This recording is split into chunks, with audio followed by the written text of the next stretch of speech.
Bonjour, je m'appelle Morgane Catoire. J'accueille les entrepreneurs et les dirigeants pour parler des dessous de leur carrière. L'intention de ce podcast, c'est de parler de l'impact d'une carrière sur le premier cercle de relations et comment on deal avec la solitude de l'entrepreneur. La phase B du succès, le podcast qui parle de la face cachée de l'entrepreneuriat. Aujourd'hui, je reçois Jacques Sabater, le fondateur de MyBinôme, qui permet aux entreprises du BTP de déléguer leurs tâches urgentes, chronophages, c'est ça? Oui, Et, c'est ça. ouais. Et l'auteur du podcast Odyssey, que j'avais, encore heureux que j'ai révisé mes fiches avant de venir, ça m'avait échappé. Bonjour Jacques. Salut. Ravi d'échanger avec toi sur ce podcast. Oui, moi aussi, je suis très contente de te recevoir. Ça fait un moment que je te suis, et notamment ton Odyssée à vélo de l'été dernier, qui était voilà, quand même quelque chose qui nous a tenus en haleine sur LinkedIn pendant un certain temps. Ouais, une aventure un peu folle. Est-ce que tu veux bien nous raconter ton parcours et nous raconter comment tu es arrivé dans l'entrepreneuriat? C'est ça? Ouais, carrément. Carrément. Je vais essayer de faire court et concis. Euh, Très rapidement, Rome, ma vie professionnelle a commencé par l'entrepreneuriat. Puisque j'étais pas fait pour les études. Donc, si tu veux, à la fin de ma licence d'histoire de l'art que j'ai arrêté en cours, tu peux pas faire grand-chose dans la vie. J'ai décidé de partir en Australie avec des potes à moi. Et avant de partir en Australie, comme je savais pas trop comment financer mon voyage, je me suis mis en auto-entrepreneur en 2009 et je faisais des plans pour les entreprises du bâtiment en direct de l'Australie. J'ai commencé directement voilà, dans l'entrepreneuriat et en rentrant en Australie, j'ai continué à faire des plans. J'ai travaillé à Disneyland. J'étais vendeur dans la boutique du château en même temps. Là, c'était plutôt rentrer dans une grosse boîte qui me faisait un peu rêver. Disneyland, les paillettes. Je me disais, ça va être génial. C'était horrible. Je suis resté 2 mois. C'était pas fait pour moi. Le management, etc. Très, très peu. Et en 2010, avec mon père, on a repris une boîte du bâtiment qui était en redressement judiciaire. Voilà, je suis resté quasiment 9 ans avec lui. Donc, c'était pas de l'entrepreneuriat en tant que tel, parce que j'étais salarié dans la boîte, mais on me laissait tout faire. Donc, j'avais pas de management ou de direction, donc c'était très, très bien. Et derrière, ça a continué ainsi de suite. Alors, si tu veux pas que je te fasse peut-être tout le parcours linéaire, si tu veux que je le fasse. Moi, ce qui m'intéresse, c'est comment tu t'es lancé tout seul, parce que tu es quand même passé de effectivement ces 9 ans avec ton père, où Ouais, où tu es très autonome dans cette boîte. ouais. Et après, tu es rentré dans des parcours Station F. Tu as lancé ton idée et tu as construit ton idée tout de suite, quoi. Euh, Alors, pas tout de suite. Pas tout ok. de suite. Non, pas tout de suite. Si tu veux, en gros, pourquoi j'ai quitté la boîte où j'étais, c'est que j'ai eu une petite fille et qu'il fallait quitter Paris pour l'accouchement. En gros, alors je suis divorcé actuellement, mais ma femme de l'époque, en gros, voulait pas accoucher sur Paris. Donc, le deal, c'était, voilà, si on avait un enfant, on quittait Paris, donc il fallait que je quitte la boîte en même temps. Donc, ça m'a, à un moment, ok, j'arrive, on a décidé de partir à Tours parce qu'elle avait sa famille là-bas et ça restait quand même à proximité de Paris. Ça m'évitait de me faire un arrêt cardiaque trop vite. J'avais besoin un peu de pas trop loin. Donc, on est parti à Tours. Et là, la réflexion, elle a été assez simple, c'est de dire, qu'est-ce que je fais? Pour moi, j'avais deux options. Soit je reprenais une boîte un peu comme ce que je faisais avant. Ça a été la première option que j'ai creusée. Donc, j'ai cherché des boîtes qui étaient en redressement et l'idée, c'était d'en reprendre une. Sauf que je venais quand même de vivre ça pendant 10 ans et ça a été assez intense, enfin, d'avoir un plan de redressement, etc. Enfin, c'est assez compliqué. Et quand j'ai voulu reprendre une des boîtes pour lesquelles voilà, j'avais un petit coup de cœur, où je voyais des choses que j'aurais pu exploiter et que j'ai discuté un peu avec l'être humain de la boîte et que les mecs te disaient, bah non, là, tu touches pas à ça, là, les machines elles ont toujours été là, etc. etc. Je me suis dit, waouh, c'est quand même mettre beaucoup d'énergie. J'ai une petite fille qui arrive, etc. Est-ce que je suis prêt à ça? Je ne suis pas sûr. Donc, je me suis dit, bon, deuxième option, je vais lancer un truc tout seul parce que je suis immanageable. Donc, je vais essayer de trouver quelque chose. Au début, j'ai commencé sur un point simple, c'est de me dire, j'ai un gros réseau business, donc je vais faire apporteur d'affaires. Voilà, je vais ramener du business à des boîtes et je vais prendre une commission et c'est très bien. J'ai fait ça pendant quelques mois. Sauf que tous les soirs, quand je prenais une douche, je me disais, ça ne peut pas durer éternellement ce genre de projet parce que ça va m'essouffler, ça va m'ennuyer, c'est pas excitant. Enfin, c'est cool, hein, on fait de l'argent, ça, c'est pas un sujet. Mais par contre, tu construis rien en fait. Et moi, j'ai toujours eu une vision où quand je fais quelque chose, je veux donner du sens. Et là, il n'y avait pas de sens dans ce que je faisais. C'était de l'argent pour de l'argent. Donc, OK. tous les soirs dans ma douche, je me disais: «Bon, qu'est-ce que je vais faire? Qu'est-ce que je vais faire? Qu'est-ce que je vais faire?» Et vraiment, ça me tournait mais en rond, en fait, là-dessus. Et j'ai un pote qui s'appelle Benoît Dubos, qui a fondé la boîte Scalesia, mais avant, qui était Growster. Un jour, il me dit: «Écoute, mec, une formation LinkedIn. J'organise Mmh. une formation LinkedIn et ça va être cool et tout, c'est à Paris et le midi, on va manger des pâtes aux truffes, ça va être génial, viens, il y a une place de dispo». Bon, bah, écoute, s'il y a des pâtes à manger, pourquoi pas? Pourquoi pas? J'y connais rien à LinkedIn et ce que tu me racontes, mais écoute, pourquoi pas, quoi? Et je me retrouve, donc, à cette formation et bon, en dehors de son talent incroyable pour, faire vivre le réseau LinkedIn avant qu'il soit aussi, visible sur le réseau, franchement, il avait déjà une vraie patte pour transmettre de la valeur. Je me disais: «Putain, mais c'est génial, en fait, ce réseau». Je discutais avec les gens autour de moi, il y avait un coach sportif, il y avait quelqu'un qui avait une start-up et cetera. Je me dis: «En fait, il y a un enfin, c'est super intéressant LinkedIn, j'y connais rien, ça a l'air vraiment cool, quoi». Et donc je commence un peu à m'intéresser au marketing. Donc je commence à m'intéresser un peu au marketing, je tombe sur HubSpot, je regarde la HubSpot Academy et cetera, Leanband et cetera, enfin tous ces trucs-là parce que, au final, moi, ce que je vivais dans ma boîte, c'était peut-être des choses qu'on pourrait théoriser, mais moi, je le vivais dans le côté très pratico-pratique de la chose. Et OK. là, je me dis: «Mais en fait, c'est génial, en fait, il y a plein de trucs qu'on peut faire, mais il y a plein de trucs qui sont sous-exploités dans le bâtiment». Enfin, dans le bâtiment, on ne connaît rien à tout ça, enfin, mettre en place une stratégie inbound, l'acquisition, LinkedIn et cetera. Enfin, il y a tout un écosystème. Alors, je me suis un peu perdu dans le game, hein, j'ai un peu creusé tout ce qu'il y avait sans idée, vraiment arrêtée. Et il y a eu le covid qui est arrivé. Ouais. Il y a eu le covid qui est arrivé et donc là, bon, bah, plus de business parce que, bah, apporteur d'affaires, en covid, il y a rien. Moi, de l'autre côté, bah, je suis là: «OK, cool, qu'est-ce que je fais?» Mais je me dis: «Bah, en fait, ça, c'est quand même une source exploitée». Donc au début, j'essaie de faire des lives sur LinkedIn. Enfin, je fais des petits webinaires et cetera. Il y a 3 personnes, c'est à l'arrache, ça ressemble à rien, enfin et cetera et cetera. Mais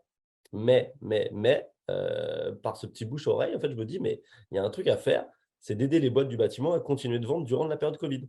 En fait, Mmh. en faisant des choses avec du Loom et cetera, en fait, c'est génial et je propose ça à des boîtes et il y a des clients qui arrivent. Je me dis: «Tiens, ça marche bien» et par le fruit du hasard et des rencontres, je me retrouve à travailler, à discuter pour bosser avec un gros industriel qui a besoin de mettre en place une stratégie, en fait, sur une année. Donc c'est un gros projet.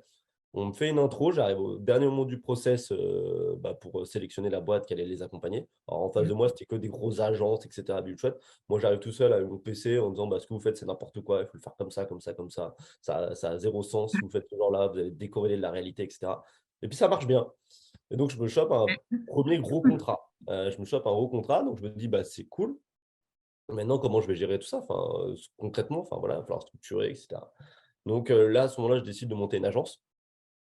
Donc je monte une agence, donc j'ai un ami à moi qui me rejoint. Alors ça a été une erreur, hein. Alors je l'adore cet ami-là, mais s'associer avec des amis sur un coup de tête, c'est pas des fois la meilleure idée du monde. On décide de monter une agence en stratégie commerciale pour les entreprises du bâtiment.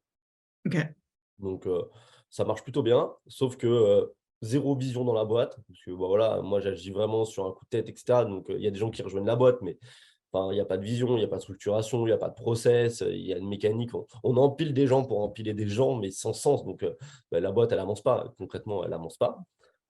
Mais c'est pas grave. Enfin, on a du boulot et c'est quand même cool et c'est sympa. On prend des bureaux post-covid et cetera. Enfin, Copacabana, heu, Copacabana et à un moment, en Ouais, fait, vous avez joué fort quand même, enfin, vous avez empilé des gens et vous avez, ouais, pris des bureaux, enfin, vous étiez partis dans votre truc quand même. ouais, mais en fait, si tu veux, c'est en fait, à mon avis, le complexe de l'entrepreneur qui se lance et qui veut faire la même chose que les autres personnes. En fait, tu discutes autour de toi, tu vois des belles agences avec des beaux bureaux, avec un néon accroché, avec écrit le nom de la boîte et c'est génial. Tu dis: «Mais en fait, c'est ça qu'il faut faire». C'est très cool les paillettes, enfin, c'est très cool l'enveloppe que tu mets, mais il faut qu'il y ait un sens derrière tout ça. Les choses, en fait, prennent du temps, et des fois, en fait, quand tu es entrepreneur, 2 fois, ce temps-là, en fait, tu le vois pas, tu as envie d'aller trop vite et tu brûles des étapes. En fait, tu vois pas qu'il faut monter des paliers, y aller tranquillement, valider, structurer et après l'étape de dessus. Non, tu dis: «Je suis là, je veux arriver là» parce qu'au final, tu veux faire comme les autres et tu te compares énormément et moi, ça a été l'erreur que j'ai fait au tout début vraiment de mon parcours entrepreneurial, c'est de te comparer aux autres. Tu regardes ce que les autres font, tu dis: «C'est génial, je veux faire pareil». Mais ça marche pas comme ça. Ça marche pas comme ça parce que le business, lui, par contre, il doit avoir un sens, l'exécution doit avoir un sens, la satisfaction de ton client doit avoir un sens Et donc ça prend du temps et ça se réfléchit, ça s'itère, ça se structure. Et c'est pas juste de dire, regardez, on a des bureaux, donc par conséquent, on est des mecs géniaux. Non, ça marche pas. Pour moi, il y a un dernier truc aussi dans les marches à monter, c'est ta capacité intérieure à gérer tout ça. Et émotionnellement, il y a aussi des paliers putain, j'ai peur, j'apprends des trucs, ah non, c'est bon, je sais faire. Ça aussi, c'est ça, Ouais. passer de 0 à 10 personnes, ça se fait pas effectivement comme ça. Alors, ça Ouais, j'entends, mais c'est pas un truc que je vis moi. Tu vois, genre, ok. moi, la peur, ça m'anime pas du tout. Enfin, ça m'habite pas même, tout simplement. Enfin, je dis pas que j'ai pas peur, mais là-dessus, moi, je fonce. Et si tu veux, il y a un truc qui m'a décomplexé, et c'est ce que je dis souvent quand je discute avec un entrepreneur, c'est quand tu as appris que tu avais la capacité à faire de l'argent, en fait, le reste, c'est juste au pire un échec. C'est pas grave. Tu remonteras un autre projet et c'est pas grave. Donc moi, en fait, cette prise de risque-là m'a jamais fait peur en tant que telle. Il y a d'autres choses qui me font peur, ça oui. Ça oui, mais par contre, tu vois, ça non. Tu vois, prendre des risques, y aller, et cetera, monter à 10 personnes et faire que ça marche pas, bon, bah oui, ça fait partie de la vie. Et c'est pas très grave. C'est pas ça qui me fait profondément Ok. peur. Je t'en parlerai après. Parce que c'est ça, je l'ai connu après la peur. Mais en tout cas, à ce moment-là, c'est pas quelque chose que j'avais. Et donc on monte cette agence, ça prend, enfin voilà, c'est pas parfait du tout, mais en tout cas ça prend. Et de l'autre côté, si tu veux, un jour, j'ai un repas à Station F, je découvre un peu cet écosystème-là, je me dis: «C'est incroyable, les startups, les levées de fonds, mais c'est magnifique, le cadre qu'ils ont», enfin tout, enfin en fait c'est les paillettes, hein, c'est Disneyland. Donc tu regardes le truc, tu te dis: «Waouh, c'est incroyable, moi aussi je veux faire ça en fait». Moi aussi je vais faire ça, et je discute avec une boîte qui est à Station F, et si tu veux, il me décomplexe d'un truc, c'est le côté: «Oui, tu peux le faire». Parce que ça, c'est le fameux syndrome de l'imposteur, même si moi je suis un fonceur, tu sais, il y a des choses, tu dis: «Bah, attends, moi je suis un petit gars du BTP, qu'est-ce que je vais monter une start-up? J'y connais rien à la tech», enfin, c'est un non-sens, enfin tout ça, c'est tout nouveau pour moi, donc pour toi, tu te dis: «C'est pas pour moi», et en fait, j'ai discuté avec des gens, ils avaient un peu le même profil que moi. Ils avaient monté une boîte et ça marchait, donc je me suis dit: «Bah, en fait, OK, en fait, c'est possible. Enfin, c'est possible, et comme j'ai passé 10 ans dans une entreprise du bâtiment où je voyais clairement la problématique qu'on avait au quotidien, qui était clairement la communication entre le chantier et le bureau, je me dis: «Mais il faut qu'on trouve une solution pour simplifier tout ça parce que c'est un non-sens, ça nous coûte, mais ça nous coûte énormément d'argent, ça fait qu'il y a une insatisfaction de nos clients. Une boîte qui a pas de process, c'est une boîte qui a pas de valeur. Enfin, c'est pas possible, quoi. Il faut qu'on trouve une solution», et là, avec les bénéfices de mon agence, je décide d'embaucher un dev. Donc, je décide d'embaucher un dev. Alors, je lui donne un meuble IKEA à monter sans avoir la notice pour le monter. Je lui dis: «Voilà, je veux faire ça, ça, ça, ça, ça», puis bah, débrouille-toi, quoi. Donc, alors, j'ai mon associé qui, lui, en théorie, doit faire la partie produit, mais c'est plus complexe que ça, que de créer un produit. Donc, on se lance sur la partie tech et derrière, on rentre à Station F. Alors, je ne sais pas si tu veux que je continue ou si. Oui, oui, je veux bien. Passionnant. Je suis partie. La suite de l'histoire. Oui, OK. oui. Donc voilà, donc on embauche, 1er dev. Donc ça, c'est en octobre 2020 pour mettre, une Ok. temporalité là-dedans. Ouais. Octobre 2020, on doit avoir quelque chose pour montrer à des clients potentiels en janvier. En janvier, on n'a absolument rien. Pareil, je découvre un autre milieu qui est le milieu du développement. Je connaissais le milieu du chantier où il y avait énormément de retard, où les choses étaient un peu obscures. Bah, le milieu du dev, c'est pareil. Ouais, t'inquiète, ça prend une semaine après, il y a rien. Au final, ça prend 3 semaines. Tu ne sais pas pourquoi ça a pris 3 semaines, mais c'est comme ça. Donc, c'est assez obscur. En tout cas, au début, c'est comme ça que je le vois. Et ce parallèle-là, pour moi, est assez criant. Donc en janvier, on n'a rien. C'est moi qui investis, parce que c'est mes bénéfices qui font l'investissement. Donc, tu as quand même envie d'avoir quand même quelque chose à montrer et voir que ça avance pour te rassurer un peu et te dire que tu n'as pas fait le mauvais choix. Et donc en janvier, je me dis: «Bon, bah, tant pis, on n'a rien. Je vais aller rencontrer des boîtes et je vais aller leur vendre mon produit sans avoir de produit. En gros, je Ok. vais aller pitcher, je vais voir s'ils sont prêts à payer pour ça». Et ça se passe bien, c'est que les gens sont prêts à payer pour ça. Donc, voilà, on vend à 50 boîtes, un abonnement à vie, 1 500 € et cetera. Donc, très cool, ça fait un peu d'argent. Je me dis: «Bon, bah, c'est cool, il y a une traction, ça va plaire. Bon, bah, vivement que ça sorte, quoi». Avril, je crois qu'avril, on a enfin quelque chose, donc avril 2021. Mhm. De avril à juin, on le monte, c'est cata. Bon, ça bug dans tous les sens et cetera. Voilà, c'est un peu Bagdad, donc c'est un peu stressant parce que je te dis, même si je m'intéresse et que j'essaie de me former, de comprendre, il y a quand même beaucoup de choses que tu as du mal à comprendre, tu vois? Genre, tu as du mal à comprendre pourquoi un matin, tu as un bouton qui est là, puis dès qu'au final, il touche quelque chose, ça fait tout bouger. Ce côté-là est un peu obscur, même si je te dis, je creuse, je me forme, j'essaie de comprendre et cetera. Mais là, franchement, je suis confronté un peu à mes limites. Et la personne qui est mon associé, qui lui, en théorie, est le garant de ça, bah, il a aussi ces limites-là. Donc, on se retrouve Mmh. avec un truc où on a énormément de limites et c'est assez compliqué. Donc, on rajoute des gens pour l'aider, mais on voit que ça avance pas assez vite, etc. Donc, juin, je me dis, bon, bah, quitte à essayer d'apprendre et de se former, autant entrer dans l'écosystème qui permet de faire ça. Donc, rentrons à Station F. OK. Donc, juin, on doit postuler en juin, parce que je crois qu'on est rentré en juillet, si ma mémoire est bonne. Donc, juin, on postule. Pour moi, c'est challengeant parce qu'il faut présenter en anglais, et cetera, tout est en anglais. Le process était assez sympa parce que c'était post-covid, donc il y avait pas de présentiel, tout est fait en distanciel. Donc en gros, tu as un dossier à l'écrit que tu rends. Là, OK. tu as une première prévalidation et derrière, tu as un oral à faire et l'oral est assez sympa. C'est-à-dire que les cofondateurs doivent être présents d'une façon ou d'une autre. Voilà. Et derrière, tu as une dizaine de questions. La question est en anglais, tu as 30 secondes pour la lire et derrière, la caméra s'allume et tu as 1 minute pour répondre. Et à la fin d'une minute, la caméra se coupe. Waouh, Donc, OK.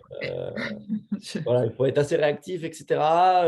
Faut réussir à te dire, bon, bah, comment trouver des solutions. Nous, on avait, l'équipe de cofondateurs était pas au même endroit, donc j'avais mis une télé derrière moi pour qu'il soit visible au cas où, voilà, pour faire une petite tête. Je disais: «Ah bon, parlez pas trop, laissez-moi faire parce qu'1 minute, ça va vite, et cetera», mais sur certains points, donc tu de ouais. gérer. Bon, ça se passe plutôt bien vu qu'on est pris. Donc en juillet 2021, on rentre à Station F. On a notre produit qui doit arriver pour septembre 2021 un peu plus stable. Mmh. Donc là, en théorie, c'est le moment où, allez, on est parti, quoi. On a déjà des clients parce qu'on avait signé des gens qui étaient en attente, et Mmh. cetera. Donc on a déjà une première base client. Donc juillet, ça doit accélérer. Et juillet jusqu'à décembre, ça se passe plutôt pas trop mal. On a une belle acquisition, et cetera. On signe des gros comptes, vraiment des belles boîtes, et cetera. Donc là, c'est assez cool, sauf que le produit est instable. Produit instable, c'est assez là, par contre, c'est assez stressant parce que, heu, si tu veux, il y a un truc, moi, qui m'anime, c'est la satisfaction client. Je trouve qu'il y a rien de pire. J'ai travaillé 10 ans à travailler dans le milieu du bâtiment et à me battre justement, à me casser un peu cette image et montrer que ma boîte était pas comme les autres boîtes, qu'on Mmh. avait un vrai relationnel, et cetera. Et là, dans ma boîte, pour moi, c'était essentiel et là, ça, je voyais qu'on n'arrivait pas à l'avoir, même si les gens étaient bienveillants, compréhensifs, et cetera.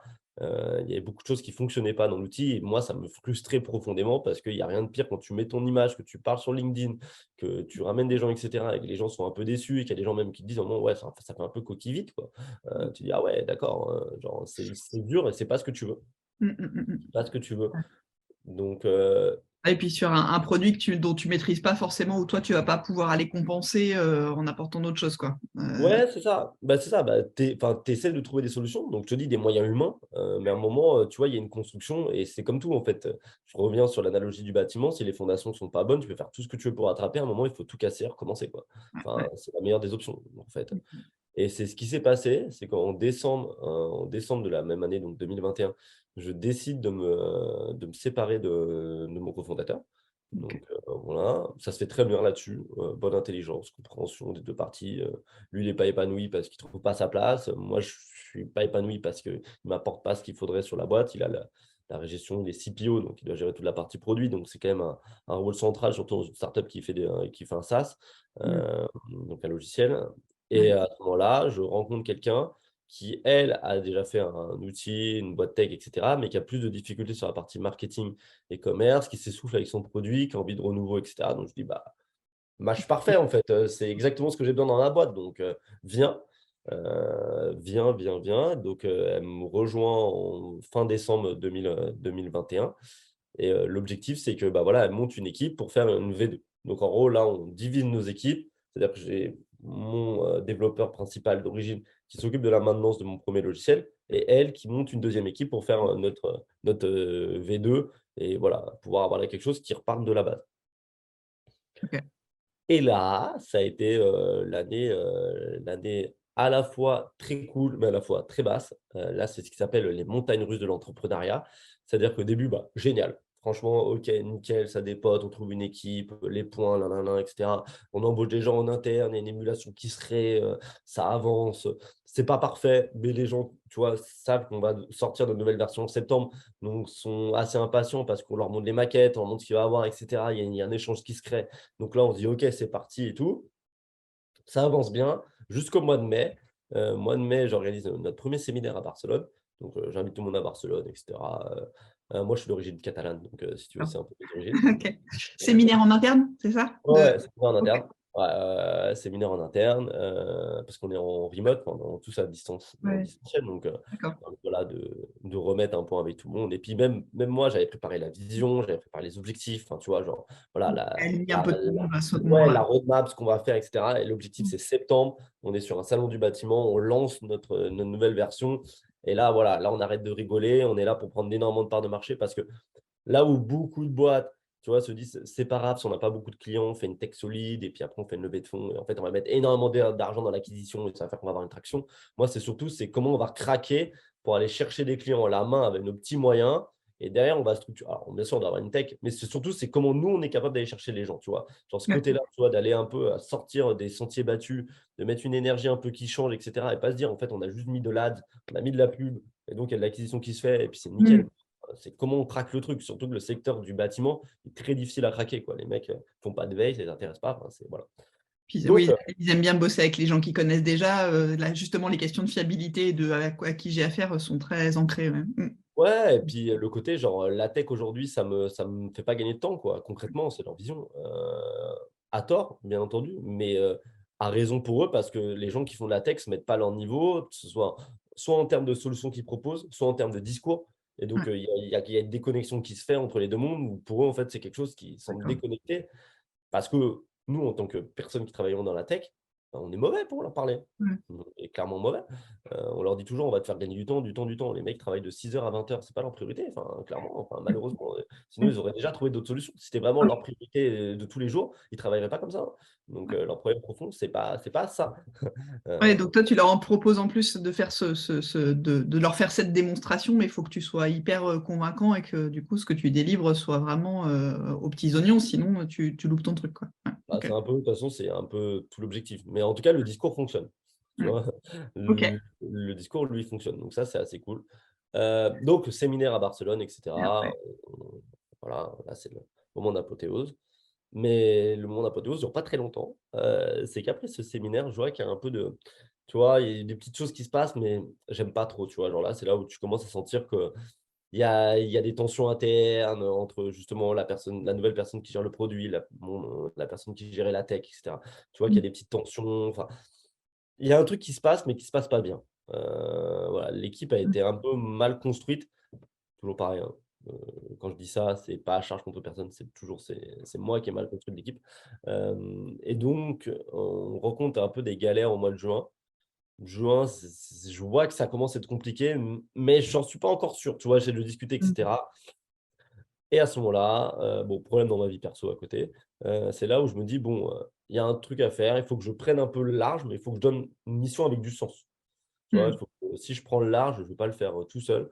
Donc bah, voilà, je raconte toujours cette histoire, mais c'est très vrai. Je suis sur ma terrasse, il fait chaud, il fait beau, je suis avec ma fille, je me dis: «Mais c'est pas possible, ce monde part dans tous les sens, il faut qu'on trouve quelque chose, en tout cas, pour essayer de mettre en avant, bah, l'urgence climatique». Il faut en parler beaucoup plus. C'est aussi aux entrepreneurs de transmettre, cette parole-là et en fait, moi, je suis à Bordeaux, je suis un Parisien, chocolatine pour chocolat. Je vais rejoindre les 2 villes, je vais faire ça en vélo, je vais aller raconter, enfin, je vais aller Mm. discuter avec des entreprises du bâtiment et mettre en avant un peu tout ce qui peut se passer, parce que la rénovation énergétique, c'est un vrai sujet, un vrai challenge et il faut l'appuyer.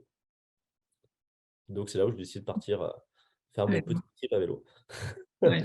Donc qui était, tu vois, pour moi, avec le recul, qui était un lié à ce que je voulais donner en termes de valeur, 2 qui était aussi un moment de liberté que j'avais besoin personnellement.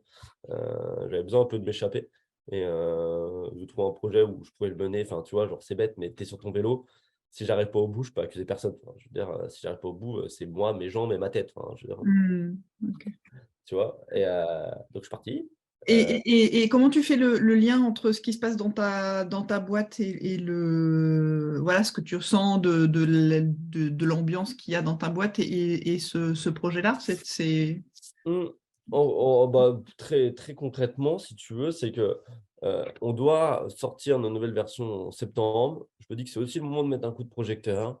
C'est moi le moment aussi de les laisser gérer un peu, les choses sans moi pendant une semaine parce que, tu sais ce que c'est quand tu es dans une boîte et que c'est toi qui l'as créée, tu es un peu le pompier de service, tu es un peu là, un peu partout et cetera et et j'essaye, en tout cas, par les mots de dire, «Prenez des décisions sans moi, voilà, prenez vos responsabilités». Pas pour dire que derrière, ça fait des excuses de ma part pour dire que ça marche pas du tout. Ça permet aux gens de grandir et que c'est vraiment dans cette seule vision-là. Je me dis, bon, bah, si je suis pas là pendant une semaine, de toute façon, ils n'auront pas le choix non plus. Et OK. dans tous les cas, enfin, si tu veux, c'est que j'avais besoin, même moi, de valider que la Terre continuait de tourner si j'étais pas dans ma boîte. Ce qui est bête, OK. hein. Ce qui est extrêmement bête, mais quand tu es tout le temps dans le truc, tu te dis: «Ouais, mais si je suis pas là, si je coupe, il va plus enfin, c'est la fin du monde, quoi». Oui, oui, c'est le coup de flip, ouais. Voilà, donc je me dis que je vais le faire, quoi. Ouais. OK. Alors alors je sais pas si ça engendre une autre question, si tu veux que je continue, mais Non, non, non, je t'en prie. Ouais, et donc tu pars sur ce tour, effectivement, ce Bordeaux-Paris. ouais, Euh, ouais. c'est ça. Physiquement très dur, mais personnellement très bien. Pourquoi très dur? Parce que franchement, j'avais jamais fait de vélo avant de partir sur ce challenge-là. J'ai acheté un vélo 2 semaines avant de Ah, partir. Je peux te dire que ça a été, super compliqué de trouver un vélo parce qu'il y a des ruptures de partout. J'ai dû pleurer à Decathlon pour qu'ils me trouvent un vélo et cetera. C'était une négo, hors pair pour avoir un vélo. Donc j'ai pu avoir un vélo, je suis parti, mais moi je faisais du vélo autour de Bordeaux quand je l'ai acheté, mais Bordeaux, c'est assez plat.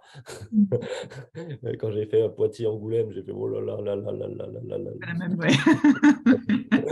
je sais pas du tout quel enfer. Donc physiquement très, très dur. Par contre, c'était vraiment bien parce que moi, je suis toujours dans le bruit et c'est quelque chose que j'ai déjà raconté, mais moi, je suis toujours avec un podcast, je suis toujours au téléphone, je suis toujours en train d'écouter de la musique. Toujours, voilà, c'est assez bruyant autour de moi et là, avant de partir, je disais aux gens: «Ouais, donnez-moi une playlist pour, sur le vélo et cetera». Ils m'ont dit: «Oh, tu écoutes pas de musique sur un vélo, enfin, il y a la route, c'est dangereux et cetera, faut pas écouter de la musique, quoi». Enfin, bah, au début, j'ai mis un peu la musique parce que j'en fais qu'à ma tête et tu te rends compte très vite que de toute façon, la musique, tu l'écoutes pas parce que c'est trop dur, donc voilà et au final, tu apprends à être dans le calme et seul avec tes idées et ça fait du bien. Enfin, ça me faisait je pense que je sais pas si j'avais déjà connu ça, concrètement dans tout mon parcours de vie. Donc ça m'a fait un bien fou, vraiment un bien fou. Semaine de méditation intense, là, pour toi. OK. Mais Ouais. clairement, franchement, clairement. Donc clairement, c'était ultra dur, j'avais envie de jeter mon vélo, je souffrais de martyre. Par contre, tu vois, genre, ça a peut-être un côté un peu, tu vois, un peu, genre la violence, ça fait du bien, mais le côté silence a été bien plus important que le reste et ça a été essentiel et j'ai adoré ça. Mmh. J'ai adoré ça. Bon, l'aventure s'est bien passée, enfin, en tout cas, on a pu rencontrer pas mal de gens, donc humainement parlant, ça a été très chouette. Enfin, toute cette partie-là, franchement, pour le temps de préparation, ça a été, top, vraiment top. Mais de l'autre côté, c'est qu'à la fin de ce parcours, quand je suis arrivé, franchement, je me suis retrouvé. Le côté, star system qui me plaisait énormément, tu vois? Genre, très, LinkedIn, alors c'est un microcosme, hein, mais en Mmh. mode, tu vois, on fait des likes, on fait des vues, on est en classement et cetera. Enfin, tu vois? Genre le truc au début où en fait, tu fais ça pour ton ego, tu as envie d'y être et cetera et tu as envie de prouver à toi-même alors qu'au final, franchement, ça t'apporte rien à ton business. Enfin, sauf si, bien sûr, ton business est lié à la com sur LinkedIn et que c'est une preuve sociale. Enfin, il y a des gens pour qui c'est super important. Mais pour moi, enfin, genre aucun intérêt, enfin, d'être là-dedans, enfin, c'est cool. J'adore LinkedIn, hein, attention, j'adore LinkedIn, mais j'adorais LinkedIn pour les mauvaises raisons. J'adorais LinkedIn pour la fame que ça m'apportait, pas pour ce que ça me permettait en termes de structuration d'idées, de création d'écosystèmes et cetera, ce qui est au final l'essentiel pour moi, tu vois? Mmh. LinkedIn, c'est ça. Ouais. Et donc à la fin de ce pour revenir sur le fil conducteur et pas Ouais. partir dans c'est quand je suis revenu, je me suis dit: «OK, genre là, j'ai les idées au clair. Maintenant, je vais voir concrètement où est-ce qu'on en est». Et je vais reprendre le contrôle de ma boîte, en fait. Je vais arrêter d'être un peu partout, je vais revenir sur l'essentiel, et c'est ce qui s'est passé. Donc en juillet, j'ai commencé à creuser. Là, j'ai vu que c'était vraiment pas bien. C'est-à-dire que juillet, j'ai vu qu'en gros, on devait avoir un produit livré, pour septembre, donc tout le monde Mmh. disait que tout allait bien. Au final, pas du tout. Ouais. Quand j'ai vu où est-ce qu'on en était en termes de développement, c'était une catastrophe. OK. Catastrophe. On était très, très, très, très loin du compte. Donc là, le début des problèmes. De l'autre côté, avec, donc mon développeur principal, ça se passait pas bien. Donc là, il a décidé de se mettre en arrêt maladie, pour des raisons qui lui sont propres. Mmh. Mais arrêt maladie qui fait que, bah, alors, pour moi, c'est un peu une guerre d'ego tout ça, mais qui Mmh. a clairement, bah, mis un coup dans la boîte, concret parce que là, d'un coup, bah, on n'a plus rien pour gérer la maintenance de la V1 et de l'autre côté, on sait que le produit qu'on doit sortir en septembre, on l'aura jamais. Vous l'aurez jamais, c'est le Ah ouais, truc. ouais, ouais. Ah beh, je le comprends très vite, en fait. Si tu veux, c'est là, je reviens sur mes histoires de chantier. Quand je vois qu'on n'arrive pas à me donner une réponse claire, ça veut dire que la réponse, elle est pas bonne à entendre et quand tu veux pas la donner et que tu fais 3, 4 réunions et qu'on t'emmène voilà, à faire des tours en rond et qu'on reprend Mmh. les mêmes sujets, mais qu'on n'arrive pas à répondre à la question simple, c'est quand est-ce qu'on peut avoir une livraison du produit, tu sais que ça sent pas bon. Donc ça, je le comprends très, très vite. Très, très vite. Donc là, je me dis: «OK, mois d'août va être compliqué». Le mois d'août va être très, très, très compliqué. Mois d'août, en plus, j'essaie de revenir pour, bah, voilà, entre guillemets, aller parler avec, mon développeur principal, pour essayer de mettre les choses à plat et trouver une alternative qui soit la plus sereine pour tout le monde. Bon, on n'arrive pas à trouver d'accord. De l'autre côté, septembre, je commence vraiment à creuser parce qu'on a le salon Batimat qui doit arriver. Je commence vraiment à creuser et là, je vois que, bah, c'est la mouise totale, donc super compliqué parce que, bah, tu as des clients qui attendaient la livraison pour septembre, donc on en avait quand même un peu plus de 500, donc on était pas loin de 600, donc ça fait du monde, qui sont en attente. Donc tu te dis: «OK, on a beaucoup de clients qui attendent». De l'autre côté, on n'a rien, à rien. De l'autre côté, je peux plus compter sur des Elle avait une ouais. partie de mes équipes sur qui je pensais structurantes, au final, je me rends compte que, bah, ils m'ont pas dit la vérité ou en tout cas, il y a pas une transparence. Enfin, en tout cas, ça a pas matché parce qu'on n'a pas réussi à communiquer et que l'information, je la prends comme ça en fouillant. Donc c'est pas normal. C'est pas normal. Septembre, on va à Batimat. Là, tu parlais de la peur. Je vais pas dire que c'est de la peur concrète, mais là, c'est franchement, j'ai l'impression d'être un imposteur au sens large du terme. Tu vois? Parce que, bah, j'ai rien. Tu vois? Genre, tu arrives sur un stand, tu as tes équipes qui sont, bah, à l'ouest et tu peux rien leur dire. La personne, qui devait s'occuper du produit, alors là, déconnecté total, déconnexion de A à Z, dans la façon de faire. Donc je me dis: «OK, donc tout le monde en fait est on n'y est pas quoi». Genre en fait, c'est un échec. Enfin, concrètement, tu vois les autres équipes qui avancent, qui discutent, qui font des trucs. Tu sais, il y a un pitch qui est fait, tu as les autres qui distribuent des flyers, enfin, tu vois qu'il y a une émulation. Bon, nous, rien. Mais en même temps, c'est normal, tu vois? Genre, je peux pas jeter la pierre, mais c'est normal. Donc là, ça doit durer 4 jours. Au bout de 2 jours, je m'en vais. Je OK. dis: «C'est pas possible, je peux C'est pas pas grave. rester là-bas», tu vois? Je Ouais. peux pas. Genre là, tu as le moral qui tombe au plus bas, en plus bas parce que tu es là, qu'est-ce que tu fais, quoi? Mmh. Tu es en train de en fait, tu es en train à Batimat, tu es en train de montrer un truc dont tu sais que toi, Comment montrer tu en pourras pas livrer, que tu pourras pas donner, à tes clients. Tu es là, tu es complètement déconnecté de tout ce qui est important pour toi, ouais, alors même sans aller jusque-là, on monte rien.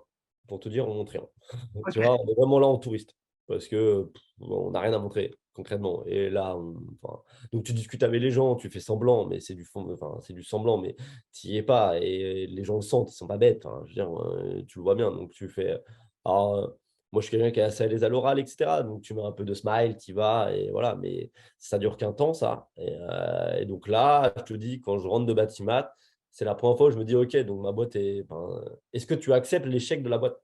Mmh. Concrètement, là où tu en es, les solutions, tu as pas la capacité morale, voilà, par rapport à tout ce que tu as vécu, de repartir à zéro pour faire un logiciel maintenant. Mmh mh. Genre, je me voyais pas remettre une équipe et cetera, refaire les investissements, les attentes et cetera. Moralement, je absolument pas prêt, absolument pas prêt. 2, quelles sont tes capacités financières à réinvestir, dans un projet? Ouais. Donc voilà. 3, c'est ta force à toi en tant qu'être humain, tu vois, qui est, fait de force et de faiblesse, de Mmh. dire, bah, 1, accepter, le dire au monde, 2, repartir sur quelque chose. Ouais. Donc là, la période là, si tu veux, sur, septembre, un peu compliqué, pour pas dire beaucoup, mais je suis quelqu'un d'optimiste. Voilà, je suis quelqu'un Un d'optimiste. gros moment dur, ouais. Mmh. Ouais, Ouais. ouais, ouais, ouais, ouais, très dur. Donc là, tu prends les décisions qu'il faut prendre. Mmh. Donc là, c'est en discutant avec un entrepreneur, qui me dit, clairement: «Bah, ça fait partie de la vie d'une boîte et entoure-toi de gens pour, justement trouver des solutions là-dessus». Donc les gens s'appellent des avocats. Donc là, voilà, tu te dis: «Bon, bah, ça, là, OK. Maintenant, on s'en occupe pas et voilà, en gros, entre guillemets, c'est géré par d'autres personnes». Tu fais partir les gens qui doivent partir dans la boîte. Donc tu fais des ruptures conventionnelles, et puis tu te dis: «Bah, maintenant, il reste qui et qu'est-ce qu'on fait?» Mmh. Voilà, concrètement, genre, qu'est-ce qu'on fait?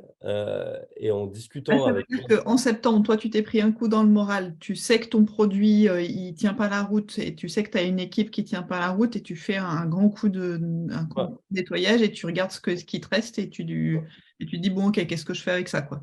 exactement.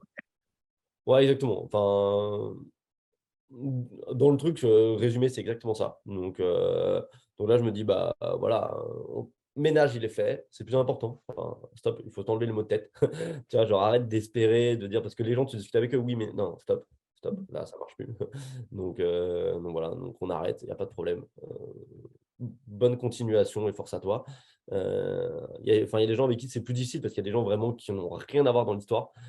Tu vois, et tu te dis, bon, bah, c'est difficile parce que ces gens-là, tu vois, souvent, ils ont quitté leur boulot pour venir travailler avec toi, etc. Donc, c'est pas facile, tu vois, genre, ce côté-là. Tu vois, il y a des gens où tu es heureux de te séparer. Il y a des gens où tu es moins heureux de te séparer, mais enfin, tu peux rien leur faire faire. Hein. Il n'y a pas d'intérêt. Va trouver quelque chose d'autre et va t'épanouir, en fait. Ce serait pas bien de ma part de te garder avec nous, tu vois. Et donc là, ça c'est fait. Donc septembre, début octobre, enfin, fin septembre, début octobre. À ce moment-là, je discute avec quelqu'un de ma boîte qui s'appelle Kevin, avec qui j'ai fait le parcours à vélo. Kevin, c'est un peu tu vois, le partenaire fidèle de l'aventure, tu vois. Genre, il était client de ma solution dès le début et il a tout de suite compris l'intérêt. Et il a décidé de quitter sa boîte pour rejoindre parce qu'en fait, le projet lui plaisait vraiment et ça lui parlait. Donc, il a rejoint l'aventure en tant que commercial. Dès que je suis parti à vélo, je lui ai proposé les venues directes. Enfin, il a toujours été, tu vois, bah, quelqu'un avec qui tu peux discuter. Et surtout, tu vois, quelqu'un qui comprend le truc, enfin, qui est impliqué, enfin, qui lâche pas, quoi, concrètement, qui lâche pas. Et en discutant avec lui, il me dit, mais attends, tu sais, à l'époque, toi, tu faisais des plans. Ouais, je faisais des plans. Mais tu sais, moi aussi, j'en faisais dans ma boîte. Et ça marchait bien. Et je t'avais dit qu'à un moment, je voulais me lancer. Puis je dis, ah ouais, c'est intéressant ce que tu me dis. Il me dit, bah, si on faisait des plans. Alors, je dis, oui, c'est intéressant. Par contre, on ne va pas faire des plans, nous. Ouais. Pas scalable, tu vois. Je ne me vois pas, moi, aujourd'hui, refaire des plans, etc. Par contre, aujourd'hui, si tu veux, la problématique qu'ont les entreprises, c'est de trouver des bureaux d'études, donc des gens pour exécuter les plans. Ça, c'est une problématique. De l'autre côté, il y a plein de dessinateurs indépendants qui ont une problématique, c'est de diversifier leurs clients, se faire payer en temps et en heure par les entreprises, mieux vendre leur temps, parce que bah, ces gens-là, ce n'est pas des commerciaux. Donc, ces gens-là, en fait, ils sont indépendants, ils recherchent ça. Donc, je vais les appeler. Je vais leur dire, bah, attends, moi, j'ai un projet. En gros, c'est moi qui fais l'intermédiaire pour toi. Donc, je m'occupe de la partie commerce marketing. Je te demande juste de faire l'exécution, c'est moi qui te paye, etc. Il faut qu'on mette en place une grille tarifaire ensemble, etc. Donc ça, voilà, je récupère une grille tarifaire et j'appelle les boîtes. Je dis, bah, toi, tu as besoin d'un bureau d'études, pas de problème. Moi, j'ai du monde, je peux exécuter. Euh, je le fais très, très, très, très, très court. Et donc ça se fait en un week-end. C'est super vite. Je me mets Ok. sur le week-end. Enfin, on en parle le vendredi. Je dis, OK, on va le structurer comme ça. A, B, C. Voilà, on a quelques gars. On essaie de faire très vite une grille tarifaire un peu simple. De toute façon, on va itérer derrière, donc c'est pas grave. Sur le week-end, je fais un site sur Webflow. Tu vois, je fais un site sur Webflow rapide, histoire de faire un site qui fait un peu quali pour quand même que les gens se disent, ouais, les mecs sont là depuis longtemps. Mm. Un petit peu mon storytelling pour que ça marche avec les boîtes, que personne aime être le premier. Par contre, je sais qu'on va exécuter derrière, donc c'est pas très rare. Et derrière, bah, j'appelle les boîtes. Et là, on récupère du business. Et on récupère beaucoup de business. Et plus de business limite que ce qu'on avait avant. Je me dis, mais en fait, il y a un truc là. Là, ouais. Mm. Là, il y a un truc, en fait, les entreprises, concrètement, bah, le gros problème du bâtiment, c'est le recrutement. Dans les 10 prochaines années, il y a un tiers du bâtiment qui part à la retraite. La formation aujourd'hui, elle n'est pas mise en avant, c'est assez compliqué, etc. C'est un secteur qui est en tension continue. Et dans les grosses villes, elles arrivent à trouver des solutions, mais dans des villes beaucoup plus petites, c'est très compliqué d'attirer les talents, on ne va pas se mentir. Donc ces boîtes-là sont clairement essoufflées. Et on peut proposer toutes les solutions tech du monde. Normalement, il faut avoir un peu de service et un peu d'humain derrière tout ça. Et je me dis, mais en fait, là-dessus, il y a une vraie pattern. Il y a une vraie pattern. C'est-à-dire que moi, sous ma coupe en fait, de binôme, qui ne s'appelait pas binôme à l'époque, mais en tout cas, je peux réattirer des talents. Parce qu'au final, les mecs, ils peuvent travailler d'où ils veulent, quand ils veulent. C'est-à-dire que tu es indépendant, tu vas arrondir tes fins de mois, tu viens travailler avec nous, tu peux travailler le week-end, etc. Enfin, tu t'organises un peu comme tu veux. Tu n'as pas la pression la boîte classique. Donc, c'est des gens qui restent dans le bâtiment, qui seraient sûrement partis. Donc, c'est quelque chose qui a du sens et qui a une valeur. Et de l'autre côté, on enlève une énorme épine du pied aux entreprises du bâtiment, qui est de trouver des solutions dans des moments d'urgence, quoi. Euh, et donc, ce projet-là, en fait, il m'anime direct. En fait, direct, je me dis, mais je retrouve un truc qui me plaît, je suis moins corrélé à la tech, Mm. je suis plus corrélé à des valeurs humaines, je suis plus corrélé à des choses où tu dois donner une énergie, insuffler quelque chose, ramener des gens avec toi. Donc là, je me sens clairement mieux. Et au final, ça a été le pivot qu'on a fait. Et, Ouais. et voilà. Et aujourd'hui, on est quoi? On est au mois d'avril, le 18 avril, à 9h43, au moment où on tourne ce petit podcast. Et tu vois, genre, je sais que ça a été un parcours initiatique et c'est comme ça que je le vois, mais pour m'emmener là où je suis aujourd'hui, tu vois. Et enfin, dans tout ce que j'ai pu faire, j'ai trouvé comme je te l'ai dit tout à l'heure au début, quand j'étais dans ma douche, que j'essayais de trouver un projet qui avait du sens. Je suis parti par de l'agence parce que c'est la facilité, je suis parti de la tech parce que j'ai vu le côté écosystème, startup, station F, etc. Donc je suis parti là-dedans, mais là, j'ai retrouvé quelque chose qui, moi, m'anime. C'est le secteur qui me passionne, parce que sinon j'aurais arrêté depuis longtemps, parce que c'est une cible qui est super compliquée. Si je voulais faire beaucoup d'argent, je serais parti dans un autre secteur beaucoup plus facile à vendre que le BTP, concrètement. J'y suis parce que je l'aime, ce secteur, et que ça me passionne, et je le fais, sinon je ne le ferais pas. Et de l'autre côté, je trouve quelque chose qui a du sens et que je peux maîtriser aussi, parce que là, c'est de l'humain. Alors oui, il y a de la tech, etc., mais on a reconstruit une équipe. On est en train de la reconstruire là, en ce moment. Et je vois clairement la dynamique qu'on peut avoir, hein, les personnalités, etc. Et tout ça parce qu'au final, bah, j'ai mis une vision là-dedans et j'ai pris le temps. Et voilà, et c'est chouette et c'est cool. Mm. Ouais, alors, tu as fait un chemin où tu es passé par enfin, tu as quand même construit des équipes et puis tu as descendu quand même 2 étages et là, tu es en train de remonter un truc avec une vision qui est beaucoup plus cohérente en fait avec qui tu es, ce qui t'anime et effectivement un peu plus indépendant de la tech. Ça fait des bons yo-yo quand même et tu as Enfin, tu fais tout ça dans un temps qui est hyper ramassé et réussir à digérer tout ça émotionnellement et à remonter la pente, c'est quand même hyper costaud.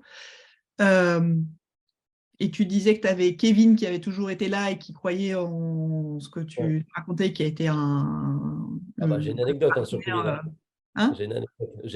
Une anecdote, si tu veux. Ouais. Tu vois, genre, justement, un moment où ça part un peu dans tous les sens dans la boîte, donc septembre, donc la rupture conventionnelle, etc., bidou chouette. Euh, je me souviens encore, tu vois, genre, je sors de chez moi, donc en plus, moi, je suis en séparation, donc si tu veux, bon, c'est pas facile à gérer les logistiques, etc. Et je me souviens encore, je suis en train de marcher à Bordeaux, et je vois Kevin qui m'appelle, qui veut parler avec moi. Bon, moi, message, faudrait qu'on parle. C'est le message que c'est très bien que le faux qu'on parle, ça veut dire que c'est la merde, concrètement. Donc là, je me dis, OK, maintenant, c'est au tour de Kevin de se dire, bah ouais, c'est trop dur, je suis pas, etc., etc. Donc, voilà, j'appelle Kevin, je dis, ah, Kevin, ouais, ouais, ouais, non, je l'écoute, je dis, bah vas-y, bah dis-moi, etc., etc. Je me dis, Kevin, en toute franchise, si tu veux partir, tu démissionnes. Tu vois. Je dis, non, tu n'auras pas de rupture conventionnelle, je pourrais me séparer de toi. Donc, moi, tu peux me dire ce que tu veux, mais si tu veux partir, je te dis, tu démissionnes.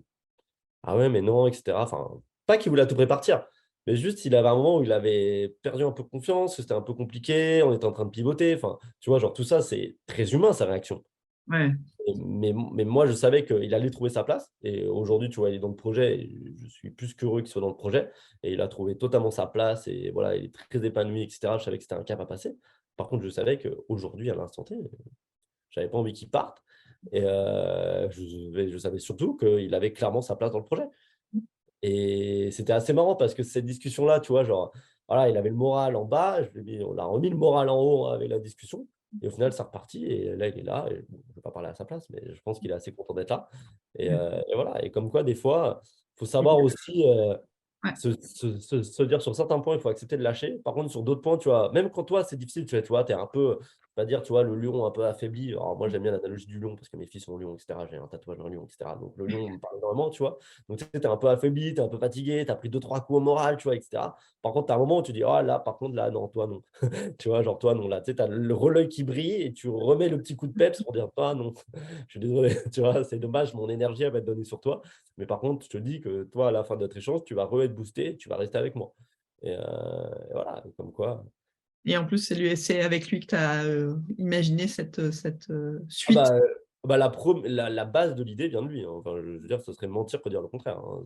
C'est lui qui a dit, bah tiens, si on faisait des plans. Voilà. Après, tu as le côté voilà, idée, et après, tu as le côté, sans me jeter des fleurs, tu as le côté structuration entrepreneuriale où tu dis non, en fait, il faut qu'on aille plus loin, donc on va le faire comme ça, comme ça, comme ça, comme ça, comme ça. Mais l'idée de base vient de lui, clairement. Donc, Cool. ça va leur faire. Est-ce que c'est OK pour toi, parce que tu disais que tu avais traversé une séparation à ce moment-là, est-ce que c'est OK pour toi de nous dire si c'était en lien effectivement avec tout ce que tu as traversé, si c'est en fait ton métier ou si c'était autre chose qui a joué? Bon, c'est un peu de tout ça, bien entendu. Il n'y a pas que de ça. Il n'y a pas que de ça. Un peu comme tout, si tu veux. Et quand je dis ça, c'est pas de la critique, c'est qu'on a construit notre relation sur du chaos. Et un peu comme le début de ma vie entrepreneuriale, tu vois, à vouloir aller vite, faire les choses très vite, sans prendre le temps. On s'est rencontrés vite, on s'est très vite engagé, on a très vite pris un appart, on a très vite fait les choses, etc., etc., etc. Et pareil, on n'a pas pris de temps pour nous. On a eu la période Covid qui a été super compliquée parce que bah, t'imagines que on a la petite fille qui vient d'arriver, donc Alix. De l'autre côté, moi, je suis à la maison et étant un peu hyperactif, c'est super compliqué, tu vois. Tu es là, waouh, l'enfermement, pop, pop, pop, pop, pop, donc il faut vivre ça. Derrière, on réouvre les portes, on peut repartir. Donc, dès qu'il y a eu des attestations pour pouvoir faire des trajets et bosser, moi, c'est déjà parti. Donc, tu repars, etc. Mais en même temps, tu as la personne à côté qui te soutient, qui est là pour toi, tu vois. Mais de l'autre côté, tu montes, tu redescends, tu montes, tu redescends, tu montes. La stabilité est difficile. Et il y a des gens qui acceptent ça. C'est-à-dire que, pas la stabilité financière en soi, mais la stabilité plus émotionnelle, parce qu'elle est faite que de haut et de bas. Et des fois, c'est pas facile de vivre ça au quotidien. Et il y a des gens qui arrivent à mieux l'encaisser, et des gens pour qui c'est très, très, très, très difficile. Et voilà, et ça a fait que, il y a eu plein de petits points, etc. Et puis, à un moment, toi, tu es moins investi, puis à un moment, tu as la tête ailleurs, et puis tu fais moins d'efforts, et puis l'autre pareil, etc. Et à un moment, c'est les choses de la vie qui font qu'à un moment, tu te dis, non, ça ne peut plus continuer comme ça. Et l'un et l'autre, on ne s'épanouit plus et on ne se comprend plus. Et voilà. Mais si je refaisais juste un retour en arrière là-dessus, c'est le temps de prendre le temps, des fois, de construire des bases un peu plus solides. Comme je te dis, on a fait énormément de choses très, très vite. Et quand on a eu les premières grosses difficultés, il y a des gens qui arrivent à passer ce cap-là. Nous, ça nous a plutôt ébranlé petit à petit et éloigné, tu vois. Ouais, ok. Est-ce que, pour clôturer un peu notre échange, est-ce que tu as des actus à partager que tu aimerais, des actus que tu aimerais nous partager, Sylvain, et où est-ce qu'on te retrouve? Alors, des actus à partager. Alors, j'organise pas d'event. Il y a mon anniversaire le 4 juin, si vous voulez le noter sur votre planning. 35 ans, n'hésitez pas à m'envoyer un message à ce moment-là. Mais sinon, actu, non, parce que Binôme, on a fait le lancement. Là, on est en pleine itération. L'attraction est là et c'est assez cool, mais on n'a pas de choses, en tout cas, en ce moment connexes. Mais en tout cas, n'hésitez pas à venir voir Binôme. Voilà. Ouais.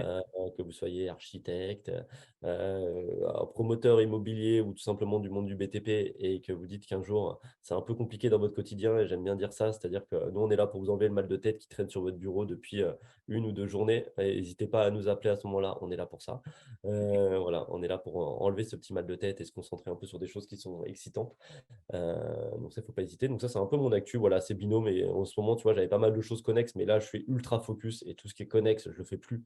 Je fais que Binôme. Chose qui est très difficile pour moi au début, sur le coup, sur le papier. Tu vois, moi, je fais du coaching, je fais plein de choses, etc. Mais là, je suis concentré sur ma boîte, à bien faire les choses. Je m'épanouis par rapport à ça. Donc ça, c'est pour mes trucs. Et où me retrouver? LinkedIn, principalement. Instagram, je mets absolument rien. Pas la peine de venir voir. Je mets pas de photos, donc pas d'intérêt. Voilà, c'est fini l'époque de la sortie de la salle de sport à se prendre en photo dans la salle de bain. Désolé. Donc là-dessus, rien à voir. Mais LinkedIn, voilà, faut pas hésiter. Ok, Envoyez-moi un message. J'essaie de répondre au mieux. Donc, des fois, je réponds pas, mais c'est pas par oubli. C'est juste que la messagerie LinkedIn n'est pas folle. Donc, envoyez un message. ouais. Pas super user-friendly, c'est Ouais, un petit peu de... ouais, ouais. on est d'accord. Et la dernière question, c'est si tu voulais entendre quelqu'un, voilà, que je cuisine quelqu'un, pour toi, ça serait qui? Oh, intéressant ça. Très bonne question. Qui c'est que je pourrais te dire? Je vais dire Jason Béraud. Jason Béraud. Ok, c'est noté. Voilà, je vais dire Jason Béraud. Je lui passe la balle, la passe décisive parce que je sais qu'il sait pas mal de choses et qu'il a pas mal de choses à dire. Donc voilà, je serais Ouais, intéressé. cool. Ok. Eh ben, merci beaucoup. Merci à toi. Vous venez d'écouter la phase B du succès. Laissez-moi vos commentaires sur la page et retrouvez-moi sur LinkedIn ou sur mon site internet morgane-catoire.fr.